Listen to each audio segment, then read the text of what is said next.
कोझिकोड, उत्तर केरळातलं टुमदार आणि खऱ्या अर्थानं स्मार्ट शहर.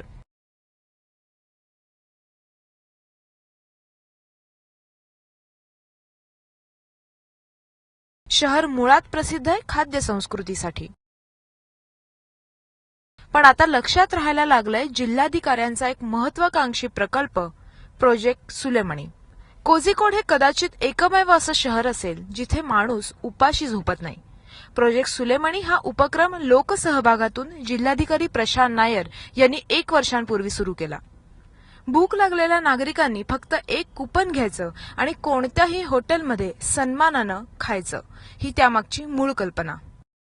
भूख एक फंडामेंटल लेवलर है सब लोगों के लिए, है ना. जो भी हो, पैसा वाला हो, भिखारी हो, पढ़ा लिखा आदमी हो या फिर जो भी हो, उसको भूख is same for every human being. उसमें दूसरे भी प्रॉब्लम्स है. ये फूड जो ये चैरिटी लोग अच्छे इंटेंशन से करते हैं.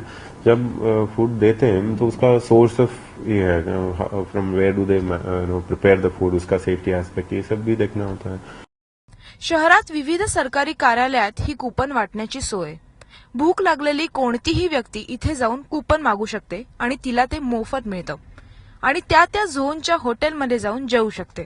सरकारी कार्यालयात कुपन देताना ना त्या व्यक्तीची आर्थिक स्थिती बघितली जाते, ना जात ना पात.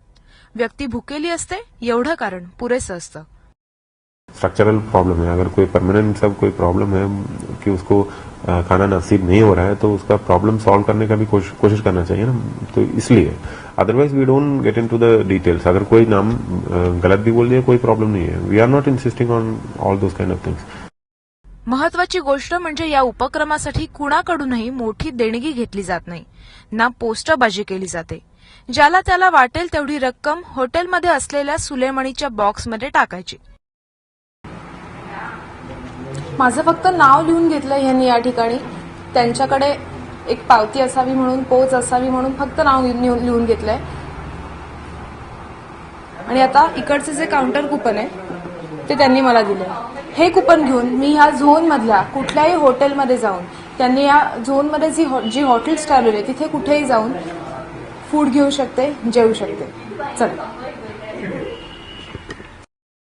ईट विथ डिग्निटी सुलेमणीचा हा गाभा आहे. लोकांना भीक नकोय, उपकार नकोयत. सरकारी फाईल्समध्ये अडकलेल्या योजनांच्या पलीकडे जाऊन प्रोजेक्ट सुलेमणी नागरिकांना सन्मानही देतो. सरकारी बाबूच्या कचाट्यात न सापडलेला हा प्रयोग खऱ्या अर्थानं कोझिकोड स्मार्ट करतो. या कुपनमधनं जे जेवण मिळतं ते अजिबात इतरांना जे जेवण मिळतं त्याच्यापेक्षा कमी दर्जाचं नाहीये. मग ते कुपन घेऊन येणारा असो किंवा बाकी कुठलाही ग्राहक असो, सगळ्यांना चांगल्या क्वालिटीचं जेवण मिळतं. इथे कुठेही भेदभाव केला जात नाही. हा कोणताही गरिबी हटाव योजना नाहीये किंवा अन्नदान योजना नाहीये. तर इकडच्या लोकांनी त्यांच्याच लोकांचं भूक भागवण्यासाठी केलेले हे प्रयत्न आहेत आणि हा प्रयत्न इथे यशस्वी ठरलेला आहे. कॅमेरा पर्सन अमोलसह हर्षदा स्वकुळ, एबीपी माझा, कोझिकोड, केरळ.